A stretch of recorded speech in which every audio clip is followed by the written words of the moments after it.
All right, everyone, welcome back into another NFL DFS video. Going to be breaking down the Monday Night Showdown here between the Minnesota Vikings and the Chicago Bears. Let's go ahead and get into it. So as always, I like to start off with a quick game preview, guys. Looking at the spread, it is basically a toss-up, and that is kind of how I'm reading this game as well. It is a lower scoring game for these two teams at 43.5 points. I think that's more due to how good the Chicago Bears defense is and how questionable both offenses are going to be. You look at the Minnesota Vikings, they have J.J. McCarthy starting in his first NFL game. We'll see how he ends up playing. And also the Minnesota Vikings are going to be without Jordan Addison. They kind of felt the need to go ahead and trade for Adam Thielen to, make that offense a little bit more potent. And they got Caleb Williams in his first start with Ben Johnson, who apparently Ben Johnson has had to dial down the playbook slightly, or the game plan slightly. Basically, what Ben Johnson said was he didn't want to throw too much at Caleb Williams because he just wants him to be able to play football rather than think about kind of what he's supposed to do. Now, I do want to start off here with the Chicago Bears and kind of their running back situation. So you do have Roschon Johnson, who is maybe potentially going to play, but by all reports, it seems like Kyle Monangai is going to be the RB2 here for the Chicago Bears, which could end up being a very crucial role for this team. Okay, a lot of people have been comparing him to David Montgomery, kind of how Ben Johnson used David Montgomery for the Lions.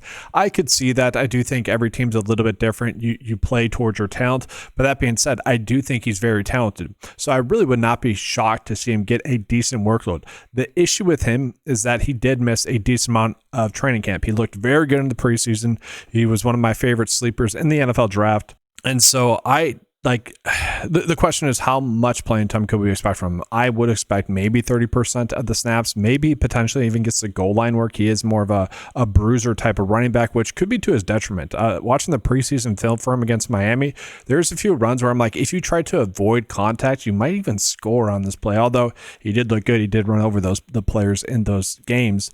But I do think he's going to be someone we're looking at. We always want to try to find some value. He is someone that I like. But we also have another player here for the Chicago Bears that kind of stands out value-wise as well. That's going to be Zaccheaus here. Okay, he's been someone that's been getting a lot of hype out of Bears camp, and he produced throughout the preseason.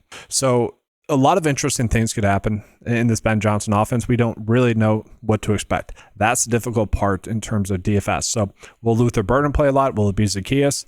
Heck, Zaccheaus could end up being the receiver number 2. DJ Moore might, it's weird, but DJ Moore might take a few snaps out of the backfield as he's been doing in camp. I doubt that, but they seem to want to get DJ Moore involved in the offense in unique ways. And so that could lead to Zaccheaus gain some more work. Overall, I think at this price tag, he is certainly someone we should be looking at value-wise. Now, do we need to go lower than that? I don't really think so. Now, that being said, we do look at Luther Burden. He's pretty cheap. Okay, he is a rookie, though, playing his first game. I don't know if I necessarily want to go in on him. And when we look at the pricing difference between Zaccheaus and Burden, I feel like that is much more of a toss-up role-wise. And so might as well go with the guy that's $2,000 cheaper, half the price. So that's kind of my thought there. Let me go ahead and move on into the tight ends, guys. Colston Loveland was a player that I did not start the best ball draft season or just the summer high on, and then he just started to pop on the preseason film and in camp. The camp reports kept being positive about him, so I'm actually excited to see him play. I think you see the game that Tyler Warren had.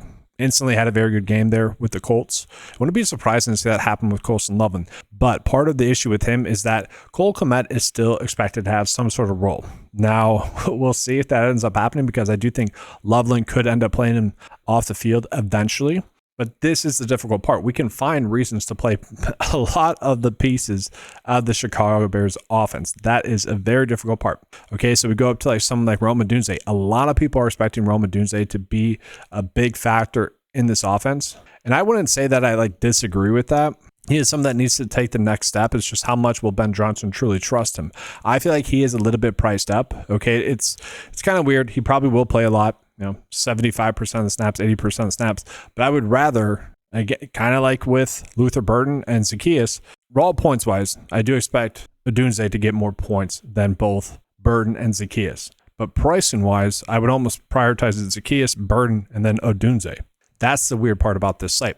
Then we go up to DJ Moore. DJ Moore is kind of this, he should be the safe play. I expect him to have a pretty prominent role with a spotlight this year with the Chicago Bears, where we don't exactly know what to expect out of Ben Johnson and who he's going to be designing plays for, what the scheme is going to be for, this team. Just default to the talent. Okay, DJ Moore is their most talented offensive player.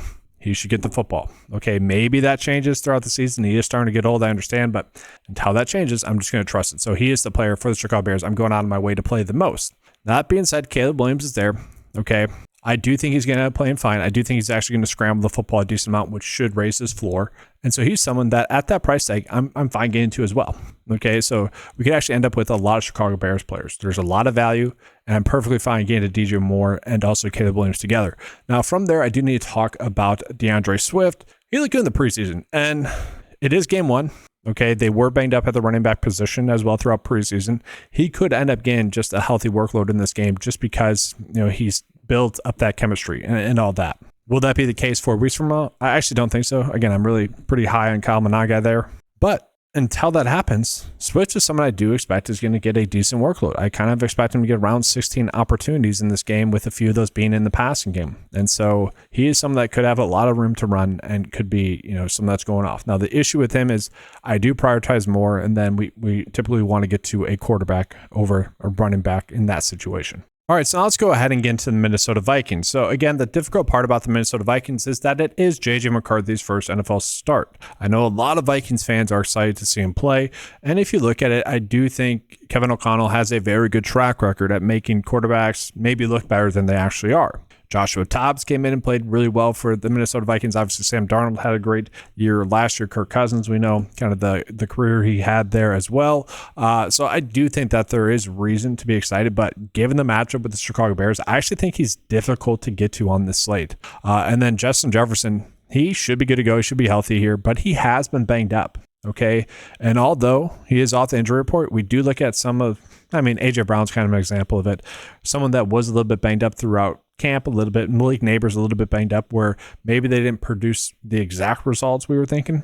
Could that happen there with Justin Jefferson? Sure, especially in a more difficult matchup. So I'm kind of expecting it to be more of a run-heavy script. So like someone like Aaron Jones, who is expected to have his workload limited somewhat, especially compared to last year. He is an interesting play, but that's the difficult part. It is a little bit of a dart throw because Jordan Mason is kind of expected to be more of the goal line back, more of the scoring back. And although this is I think the spot to attack the Chicago Bears with, it also becomes more difficult there because we are trying to get lucky, pretty much, ending up on the correct one. Obviously, if you're making multiple builds, you're probably playing both of them. I will say I probably will set a rule where I'm getting at most one of those in my builds. Okay, I don't think I want both of them paired up together with my showdown builds. I do want to talk about TJ Hawkinson as well, guys. TJ Hawkinson was looking pretty darn washed last year. Okay, definitely not his old self. Now, you could say, okay, that's because he was coming back from, an injury, and it's just the middle of the season, can never fully get going. I can buy into that, actually. Okay, you look at Aaron Rodgers is somewhat of an example where last year at the end of the year, he looked fully back. I know a lot of people were trying to say he was washed midway through the season, and then Sunday happened where, it looked like it was Aaron Rodgers prior to his injury, in that first game with the Jets 2 years ago. I think that's a decent example with TJ Hawkinson, where he was someone that was injured last year. He didn't play terribly, but he definitely wasn't the TJ Hawkinson of old, And so I do worry about that. Like maybe his ceiling gets a little bit more capped there, especially throughout the season as well. But this is a spot to attack the Chicago Bears with defensively. And he is someone that should be relied on a little bit more while Jordan Addison is out. Now, yes, Adam Thielen's going to be there. He probably should play a decent amount in this game. And he's another player that value-wise is very interesting. Now, the issue with Adam Thielen, no, I can't even say it. I do like Adam Thielen at this price tag. I do. Especially if Justin Jefferson maybe isn't going off. It definitely makes sense to get to Adam Thielen. But what you guys are seeing here as I'm talking through it is that it's so much easier to find reasons to get to the Chicago Bears players, whereas with the Minnesota Vikings players, you can kind of find reasons maybe as to why not to get to them. That's not to say I'm not talking bad about the Vikings offense by any means. Okay, it's just lineup process wise, they're a little bit more difficult to figure out. But I do like Adam Thielen in that matchup. I do think DJ Moore wise, we could just put him in our captain spot, honestly. And we still have plenty left over for like someone like Justin Jefferson. So we might not even need to get to this value. So all these showdown slates, we really haven't had great value to go on. In this game, we have several very good under 5K plays. So although I like Kyle Monangai or Zacchaeus, we could click off of one of them or both of them, really.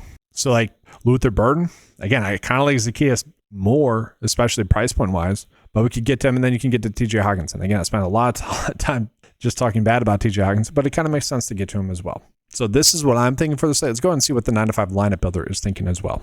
All right, so I'm only going to run 5 lineups here just to kind of see what it's spitting out to us. So JJ McCarthy and the captain. Okay, instantly I don't love that. Okay, but it is getting to Jefferson, Moore, Williams, Hawkinson, Lucky Jackson. I don't think we need to play him. He is expected to be something that will play, I guess is the best way to phrase it. I don't know if we necessarily need to get there. This one, I don't mind. DJ Moore, Caleb Williams, JJ McCarthy, Aaron Jones, as I mentioned, Adam Thielen still, and we're getting to one of the kickers. I'm fine getting to one of the kickers. I don't know if we necessarily need to get to both in this game. I think one, I'd max out at 1. It's probably my favorite one in terms of the lineup builder. It is projected to get the most points as well. Caleb Williams, Justin Jefferson, DJ Moore, JJ McCarthy, Adam Thielen, and Zacchaeus. I think that's a pretty darn solid build right there for us as well. So that's going to do it for this video, guys. Make sure to leave a like on the video, subscribe to the channel. If you guys would like access to the NFL optimizer at 9to5sports.com, head on over there, get access to that for a low monthly cost of $10 a month. Including in that is going to be all the fantasy golf tools as well. There is another golf tournament that is starting next week, a PGA Tour event. You get all the prop tools as well, including that $10 membership there at 9to5sports.com. So check it out. Thanks for watching, guys. Leave a like, subscribe to the channel, and as always, let's keep cashing.